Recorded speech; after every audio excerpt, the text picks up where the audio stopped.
Ito yung ginagawa ni Sofia tuwing walang pasok. Habang bata pa, ay turuan na natin sila sa mga gawaing bahay.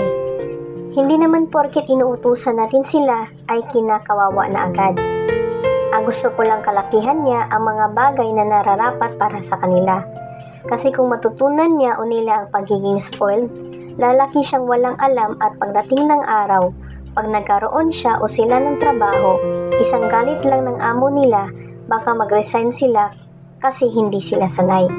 At mas lalong hindi kinakawawa ang mga batang tinuturuan o naturuan sa mga gawaing bahay.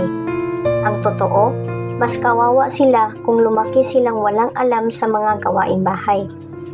Bilang isang magulang, turuan mo natin ang mga anak na tumawid sa kabilang kalsada ng tama. Balanse, tingin sa kanan, gabayan siya o sila sa unang hakbang upang sa susunod na pagtawid niya o nila, kaya na nilang mag-isa. Disiplina at gabay, huwag palakihing spoiled ang ating mga anak. Maraming oras ngayon para makapaglinis, tumulong sa mga gawaing bahay, huwag lang puro kain at laro sa cellphone ang gawin. Ang pagtuturo ng mga anak sa gawaing bahay ay para rin sa ikakabuti nila para kahit sila ay mapunta sa ibang bahay, marunong silang tumulong sa gawaing bahay. Yung bang may pagkukusa silang gawin yung mga gawaing bahay? Hindi porket bisita lang sila hindi nagagawa ng mga trabaho? Yung bang kahit sinabihan ka ng may-ari ng bahay na wag nang gawin yung ganito, ganyan, gagawin mo pa din gaya ng pag-volunteer na paghuhugas ng plato pagkatapos kumain, pagwawalis at kung ano pa ang mga gawain na kayang gawin.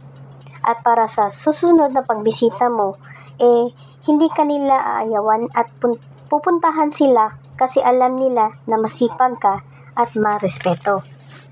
At kapag wala na tayong mga magulang nila o nakakatanda sa kanila, at least hindi sila mahirapan. Yung mga batang tamad sa gawaing bahay, malamang paglaki, tamad din maghanap buhay. Ang pagturo sa iyong mga anak ng mga gawaing bahay ay para na rin silang maturuan ng magandang asal. Ang pagdisiplina sa ating mga kabataan ay hindi sa pagsikip sa ating kalayaan, kung hindi ay pagtama sa ating kamalian. Napakaswerte mo o ninyo kapag yung mga anak mo maaasahan sa gawaing bahay. Yung hindi mo na kailangan utusan para tulungan ka o tayo.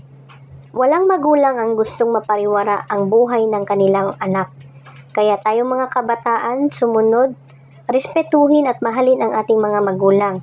At kung mahal mo ang mga anak mo o natin, dapat bata palang disiplinahin na natin sila at huwag konsintihin ang mga mali nila. Ang pagdisiplina ay mahalaga sa paggabay o pagpapalaki ng mga bata.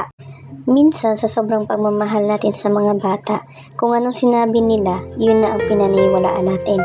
Di natin alam na minsan nagsisinungaling na pala sila. At ang pinakamalungkot na parte sa buhay ng mga magulang ay ang pagkakaroon ng mga anak na tamad at batugan.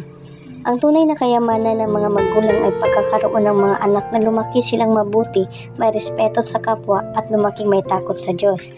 At ang ibig sabihin ng anak ay, anak, huwag ikasama ng loob ang payo naming mga magulang. Nais lamang namin may disiplina ka para din naman sa ikakabuti mo. At balang araw, ikaw na rin naman ang siyang makikinabang nito. Kapag dumating ang panahon na may anak ka na, doon mo malalaman kung paano ba ang maging isang magulang.